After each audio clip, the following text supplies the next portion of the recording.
Yo, yo, yo, yo, yo, yo, yo, yo, Yeah. yo. What up, bro? What's good? What's good with you, man? Oh, bro, life is good. Hey, So today we were hanging out in the virtual office, and Felipe crushed a sales call. Like, I was listening to that call, and I actually gave Felipe some tough love on the call. But the stuff that he did on that call, like, really showed how he has grown. Like, he understands exactly what needs to be done on a sales call, and how to ask those questions and how to steer a conversation. So, Felipe, in your mind, there's really only one answer to this.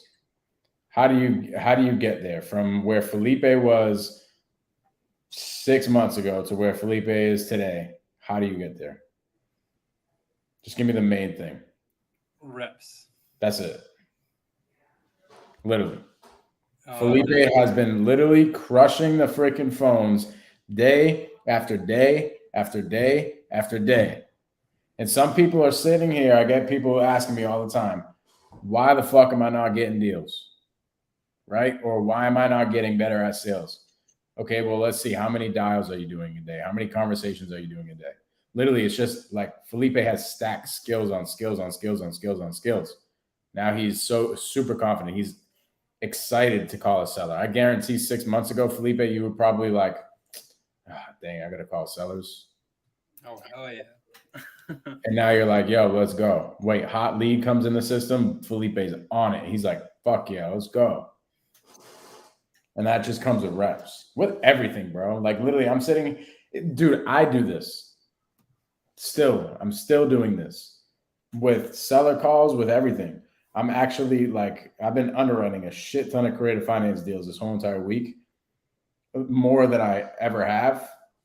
I don't know what's going on. Maybe it's the market. Maybe, like, you know what I'm saying? Something's changing here. I'm sitting here underwriting it. We haven't really changed our process much. We're doing more volume, but at the end of the day, like, we haven't changed who we're marketing to. We haven't changed our sales process. But all of a sudden this week, a lot of creative finance deals are being underwritten. But as I'm doing that, as I keep underwriting these deals, I'm getting better and better and better and better at underwriting these shits, to the point where, just like cash deals, like, I'm starting to see when I'm sent a creative finance lead or deal, I see it. I'm like, oh yeah, that's a good deal. Like, I can start telling now, just like cash deals, and it's from these reps. Like, literally, I just feel super confident in it. So it's the same thing with you in sales. Like, dude, you've been crushing the freaking phones. Yeah, man. It doesn't matter how much theory you know if you don't put it in practice. 100%. Dude, even everybody, like, all the sports people and everything, like, they watch the films, they practice, they do all the things. Think about all the work they put into. Think about this. A football player, let's call it a football player. A football player literally puts in probably, like, how many hours a day do you think Tom Brady puts in? With watching film, going to practice, working out, doing all the things. Yeah, I'd say 10 minimum. 10 minimum.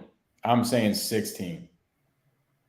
16 hours a day, probably 6 days a week, right? And I guarantee he works before and after the freaking games as well. But let's just say he works 6 days a week at 16 hours a day. That's 96 hours, okay? To play 4 hours. He's practicing 96 hours a week to only play for 4. How similar is that to sales? Think about it. Mm-hmm. 4 divided by 96 is about 4%.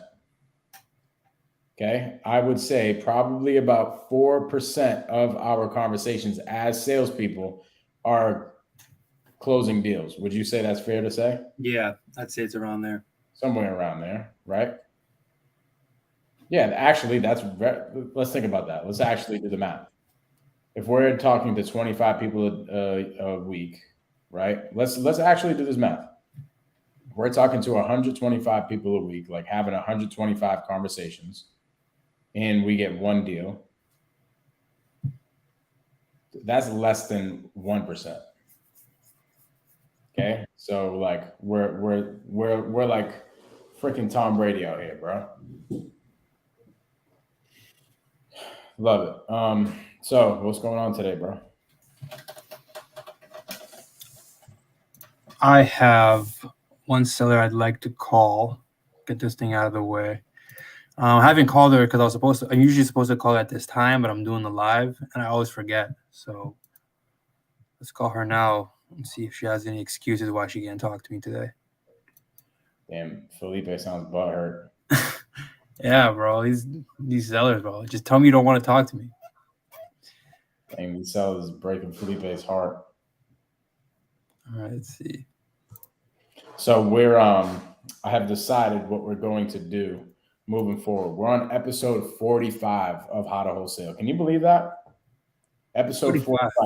I think since we've started, we've probably done like freaking well over 15 deals. Most likely, I don't even keep track anymore. I'm going to go back and look at that. I'm going to see how many episodes we did, which is going to be 50. I'm going to see how many contracts we got throughout all those episodes. Mm-hmm. I'll tell you, it's probably north of 15. We started this, like 2 months ago, 2.5 months ago? Say yeah, around there. So what we're doing is at episode 50, we're going to stop How to Wholesale and we're going to redirect. Not going to let you guys know just yet what we're going to redirect to, but we're going to redirect to something exciting. It's going to be similar format, like every Monday through Thursday. It'll be a little bit shorter, but it's going to be dope. So what you said you have a seller to call? Yeah, let me give her a call. What up, Karen? Hi, everybody. What do you got? I really don't have a lead to go over yet, but yeah, let me just call this seller real quick, see if she picks up. Let's hear Felipe. Okay.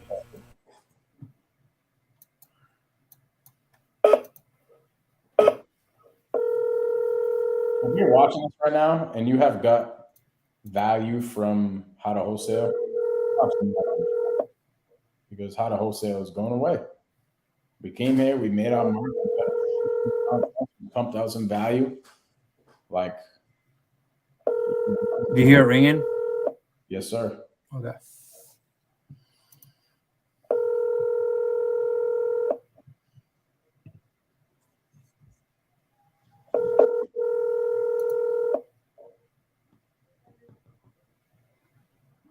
Please leave your message for. So explain what's going on with this lead. I don't know yet. It's going to be an initial call for me. Oh, okay. So, I mean, there's a lot of notes here. You've talked to her and everything, but there's just so many. I figured I'm just going to get it from the source to see what's going on with her. I love that. Yeah. There's a lot of notes. I love it. A lot of people in the nightly dial, right? A lot of people will say, hey, I can't call this lead because I don't have the notes. Right? I actually would love it if I didn't have the notes, because I would call more sellers, because it would be a reason to call them, because I don't know what's going on with them. I love that answer. If I have the notes, actually, sometimes the notes could be a crutch, because I'd read the notes and be like, oh, this is super like an unqualified lead. Why waste my time doing this? Mm-hmm. Which I guess in theory, I'm saving time to talk to a harder lead, but I would talk to more sellers if I had no notes, because I'm going in blind. I love that answer. Yeah, that's true. Mm-hmm. It's here's the thing: people get so caught up on the notes, but realistically, it's your job as a salesperson to create new notes, because there's always new information. Yep, exactly. Even if you're calling them 3 days later, something changed. So it's your responsibility as a salesperson to figure that out. Mm-hmm. Let me give her that double dial real quick.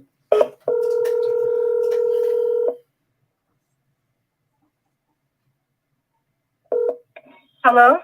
Lisa, hey, it's Felipe. Hi, how are you? I'm doing. Give me, can you, it's like 2 o'clock right now. I'm heading into Milford right now, and I won't be home until like 7. Okay, got it. So I got you at a bad time. Yes, you did. Okay. You just make a left here. Right here. No worries. Are you? I'm just super No, curious. a left, not a right, left. I'm just A super. level. Hello? Hello, I'm I'm sorry. just super curious. Are you still looking to sell Pleasant Street? I am. I just haven't had a minute right here. This place on the right.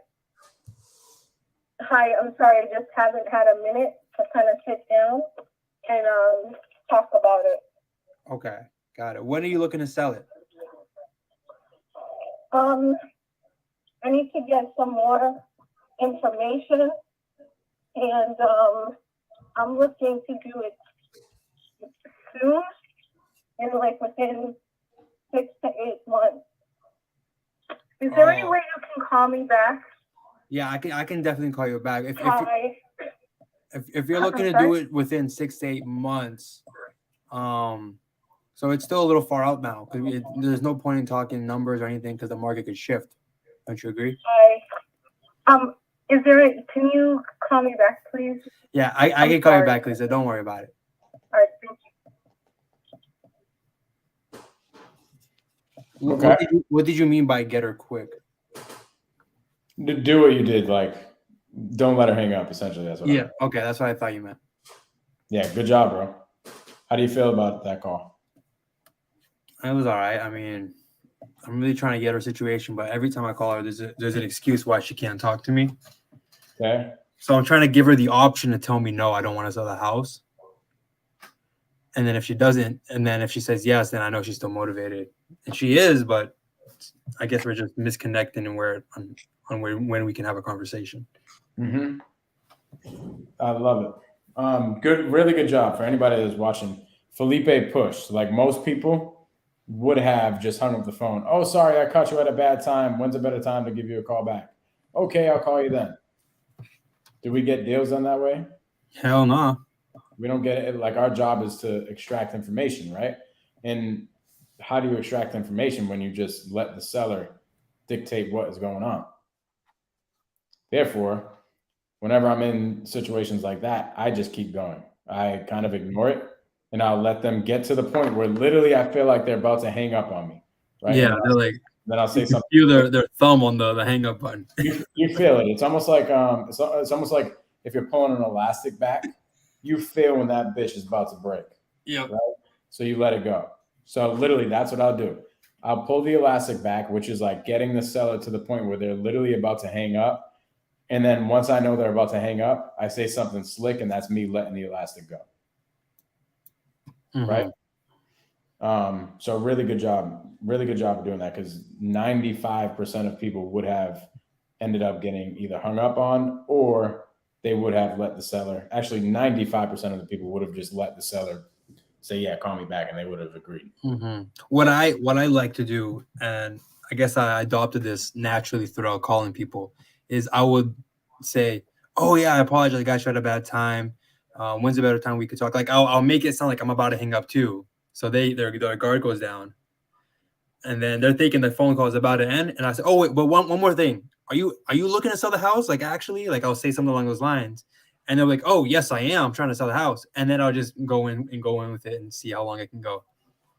Exactly. Yeah. Agree. Like we're always agreeing with the seller. We're never trying to cause friction. So like I do something very similar to Felipe in that situation. I actually wouldn't have said, "Oh yeah, this is a bad time." What I would have said is I would have said, "Okay, great. Yeah, I can give you a call back tomorrow. So you're looking to sell the property, right?" Yep. So I would have addressed it so that she knows that I'm not a jackass and just ignoring her. And you know what I mean? So that makes her feel good, makes her feel like we're listening to her, right? But then I would have just kind of redirected and went on about the conversation. There has been times where I have done that and literally it landed an appointment or went to a contract or whatever. The seller literally would have ended up like hanging up on me. Mm-hmm. Instead, I just ignore it, just like I do everything during the sales process. Just ignore I wouldn't call it an objection. I would call it a complaint. I would ignore the complaint that it's a bad time. I'm not going to tell her that it's a bad time because then it keeps it in her mind that it's a bad time. I let her forget. I tell her, okay, yeah, great. I can give you a call tomorrow, but you're still looking to sell the house, right? And then go on about it. Really good, bro. I love what you did with that. Yep. One thing, right? When it came to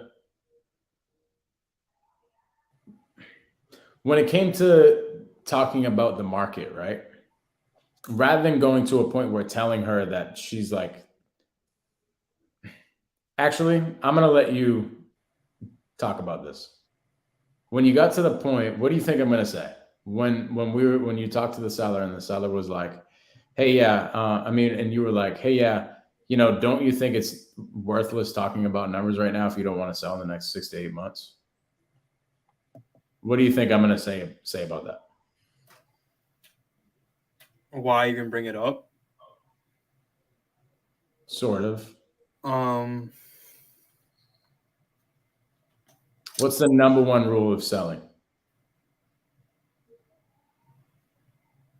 Always agree.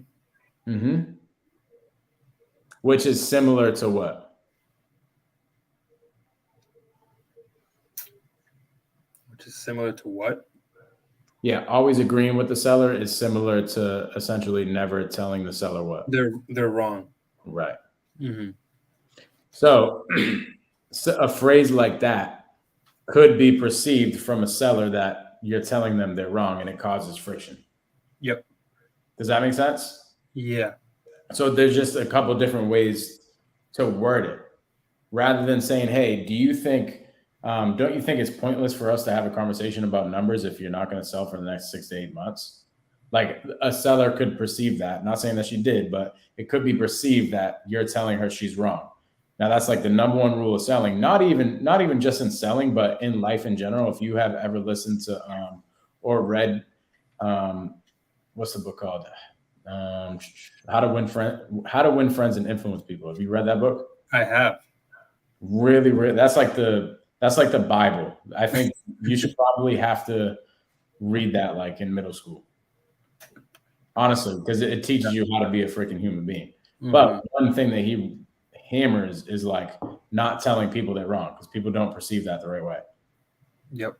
So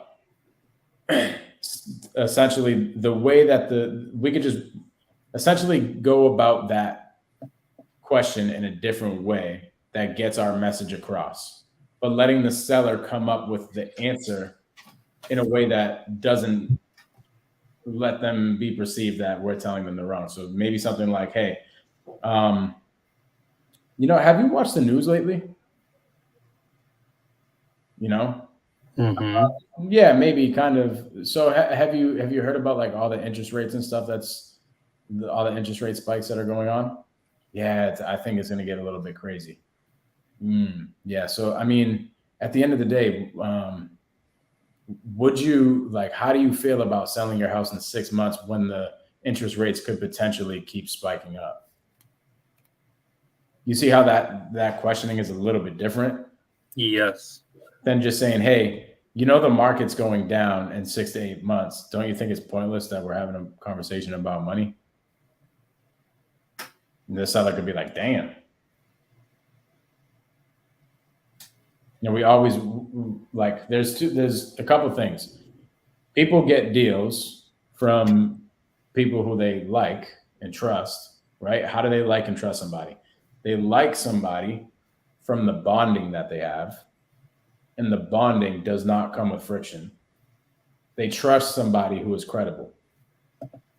So there's a bunch of different ways that you can do the two, but if you always keep those in mind, you are going to be the one that gets the deal.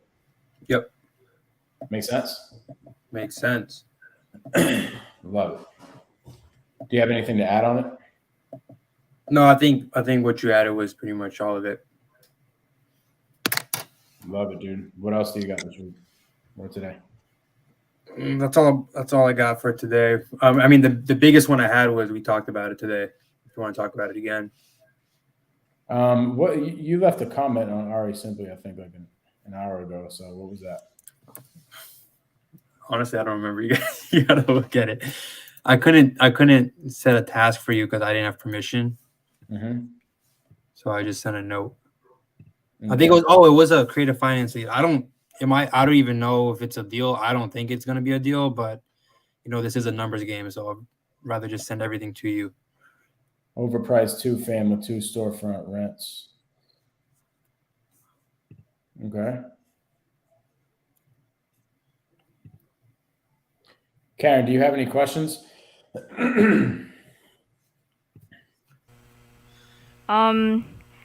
I keep getting this objection on my calls, and whenever I try to push a lead to some other buyers, let's say somebody had an offer, or push them to listen to the realtor, there were leads or sellers that would tell me like, "What's the point of giving me a call if you think you're not the option for me," or something like that. And it's kind of difficult for me to give those kind of like, if that's a conversation we had, Mm-hmm. and I try to follow up on that, right? Like, hey, did you list your house with the realtor, or did you ever talk with the realtor? It's kind of difficult for me to go back and follow up on those kind of conversation I had in the past. Love it. What should I do with that? I love this. Love it. Love it. Actually, Felipe, why don't you answer this really quick? Okay, I actually had 2 answers. One is that's a really good question because I don't think I've been in the position to follow up on that, because every time I send someone to a realtor, I'd throw it back to the lead manager, right, and say just check if the house sold. But if I were to personally call them and follow up if they went with the realtor, I'd probably go in super creatively, like different. So, for example, I think I would go in more as a friend. Like, hey, John, like, were you able to sell the house? How's it going? Just make it super energetic and like just see what they're going in and just see where it comes out of. I think the very first 3 seconds of a call is super important, but they will forget it at the right when you move on. So it doesn't really matter what you say unless you just got to get their attention. So that's my 2 cents. So you're saying, hey, it might be an easy conversation, the second conversation, depending on how your intro goes. Yep, because my point is the first 3 seconds is just to get their interest, and then they're gonna immediately forget what the hell just happened in the beginning. I like that, bro. Because if every conversation you have, you don't really remember the intro, you just remember the actual conversation. Mm-hmm. I really, really like that advice. So like go in, like Karen, you call like that John guy, I think his name was today. His best opportunities is a realtor, right? So next time you call, like give him a month to cool down because he was a little mad and everything. And just go in and say, hey John, like were you able to sell that house? I was just looking at the market here. And then he's gonna say, oh, I haven't sold the house because he's not doing anything about it. And it's like, oh, okay, do you need a realtor at all? And then just coming in as a friend. And then whatever he says, you just go in. You got some feedback. Just as a heads up. Don't worry about it. Yeah, so as I was saying, oh, you need a realtor at all? Like, they're not going to say yes, but you're just coming in as a friend. And then they're going to say whatever they want. They're going to go, no, I don't even want to have one. And I'm like, all right, well, how's it going? Put on the market. And then they're going to start opening up like, oh, I haven't done yet. Oh, why not? Because, there's this problem, or I'm lazy, or I don't know. And then you slowly unravel what's going on. So I love that answer, bro. That's my 2 cents, or my 25 cents. Really, really, really good answer. Yeah.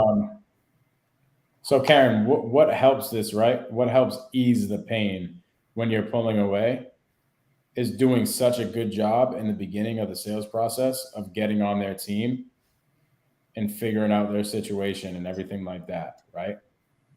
Getting on their team. So now when you go to give the advice, it's coming from a place where you're on their team. Does that make sense? It would almost be like, think about it like this, right? Think about a coach, a football coach and a football player. Think about the seller as the football player. you as a football coach. If the coach hasn't done a good enough job at all, right? The coach hasn't done a good enough job of coaching and bonding with the player or anything like that. And the coach essentially just kind of says, hey, I don't know, dude. I think you should just go in the weight room and get stronger. The player is not going to take that well. See what I mean? But if the coach does a really, really good job of bonding with that player, right? And then just says, hey, man, I know we're having a tough time here. And you're getting pushed around on the line or whatever the case is, you're getting pushed around during the game. Man, I think a good bet would be to just stay in the weight room for an extra 30 minutes. That's going to land a little bit easier than it would just from a coach who hasn't bonded with that player at all. And the player's getting tossed around during the game, and the coach just says, just get in the weight room, dude. The player's going to be like, all right, fuck that guy. Right? So it's how the sales process goes before you pull away. So it's very, very important before you start pulling away that you have done a really good job of the sales process up to that point. And what do I mean by that? It's bonding with the seller, building a lot of rapport, figuring out their whole situation, right? Actively listening throughout the whole entire process. And then it's okay to pull away. Because at that point, if you've done such a good job, you're now on their team. Make sense? So Yeah. there's that. There's my first answer. Second answer is similar to Felipe's, right? It's when you go into it and you're like, hey, I know I told this person to call the realtor before. They're gonna be like, why the hell is this chick calling me? She just told me to go with the realtor. There's a ton of different things, right? And to Felipe's point, it's catching their attention. So one thing that, like, literally, it's just getting creative. Like, I can think of one off the top of my head. Hey, Karen, I know we spoke last week and you were not looking to sell your property, but we just had a contract fall through because of some title issues on the property. I was just wondering, where were you at in the selling process up to this point? I know it's only been a week, but just checking in. You know, something like that. Or like Felipe said, going in as a friend. Hey, I'm just cleaning up the our leads here. Just wanted to check in with you to see, how you doing. I know you said that you were going on the market with a realtor or something like that, or that's what you were going to do. Is that still the case? And going in as a friend and like being concerned about their situation as a friend. That makes sense. But going in, to Felipe's point, going in to the conversation and catching their attention some sort of way. And this could be the 5th time that you follow up with them. So it could be the 5th different creative thing that you said to them. See what I'm saying? Does that help out? Yep. Got it. And sometimes, for everyone listening, just play stupid. I've done it before. I've called someone that I didn't really leave off on good terms. Not good terms, but just I didn't have a homework or a follow-up. And he's like, didn't you just call me like a week ago? And I was like, oh my gosh, I think I'm going brain dead. I'm losing my marbles. I apologize. I called you, whatever. And then they'll feel like a little bit like relief because, in the book of you can't teach a kid how to ride a bike on a seminar. When you are the smaller person and the person feels bigger and better, he's gonna have more empathy to you. He's gonna feel better, right? So if you look like the idiot or like the person that doesn't know much, it's actually good on your end because he feels better. He makes himself feel more important. So you can go in there like, oh, I'm sorry, I called you last week. I thought you were someone else. I apologize. I was gonna try to call it something, and then get right into it. Like, well, while I'm here, like, how's it going? How's the house process going? How's the house selling? I've done it before. I don't know why, but when I'm in the moment, it comes off a lot more smoother. I don't know if because like there's someone there like actually listening to me, but you'll find your way of doing it. I love it. Yeah, it's dummying up. It's called the dummy curve. Dummy curve. That's the word. Yeah. It's just dummying up and being like, you could say something like, oh my God, I called the wrong person. While I got you on the line. Yep. Literally, I've done this before. Couple different things. One thing I've done before is I've been on the way to an appointment and I had the seller calling me. And I know in the back of my mind that she was calling me to cancel the appointment, right? But I'm like, you're not about to cancel the appointment on me. I'm about to be at your house in 15 minutes. So I didn't answer. And she left a voicemail. And when I got to the property, she wasn't there because the house was vacant. She lived like probably 5 minutes away. So I got there and I called her. And I'm like, hey, I'm at the property. She's like, you didn't get my voicemail? I'm like, oh my God, no, I've been so busy all day. It's just, we're dealing with like 5 different contracts right now. It's been bananas. But I am at the property. Are you nearby? She disregarded that she was going to cancel the appointment and came and saw me. And literally, we got a deal done. Bada boom. I've also pulled up to a house before. Now, we didn't get a contract on this, but we kept the lead in our system. It's probably still in our system. Pulled up to a house before, acting like we had an appointment, and I just blamed it on my secretary. Literally knocked on the door and said, hey, we have an appointment here to check out the house. Somebody that I was having a hard time getting in touch with. Pulled up to the house, knocked on the door. Hey, we have an appointment to check out the house today. I'm Mike from Silver Homes. We don't have an appointment. What do you mean? I thought I was here to come check out the house to give you guys an offer. Oh my God, my secretary, this is literally the second time that this has happened in the past like month or two. We just got to get our systems and our calendars together. I truly, truly apologize. I mean, while I'm here, are you looking to sell your property? And you start up a conversation. Ended up being a lead that we just keep in the system. But it's getting freaking gangster like that and getting creative. As you keep going, just like what we were talking about Felipe earlier, as you keep going and you keep doing, having more conversations, you get more creative and you get more comfortable in this space, those will just roll off your tongue. Like for me, they just come off the top of my head. I don't know where they come from. It's like somebody just freaking throws them in my head. Just plants it right in you. I really have no idea where, like 3/4 of the shit that I come up with, I have no idea where it comes from. It just comes out. Yeah. But it comes with me having thousands and thousands of conversations up to this point with sellers where I'm just like, it's just boom. Actually where they come from, I know where they come from. They come from experience. It's probably a little nugget that I used before and just pops in my head and boom, I use it. So that's where it comes from. But it's just keep doing the reps, keep doing the reps, keep doing the reps. So do you guys want to add anything else for the day? 5 more episodes of How to Wholesale. And then we're going to redirect and do something a little bit different. The audience should be super freaking excited for the thing that's different coming up. However, How to Wholesale has been freaking great. Who knows? Maybe Felipe and Karen just host How to Wholesale themselves. Hell yeah. That'd be dope. If you guys aren't following me on IG, I just did a post explaining what we're doing. We're doing a free webinar coming up in the next 2 weeks on how to get deals consistently. So go on my IG and follow me if you haven't already at the Mike Gomes right here.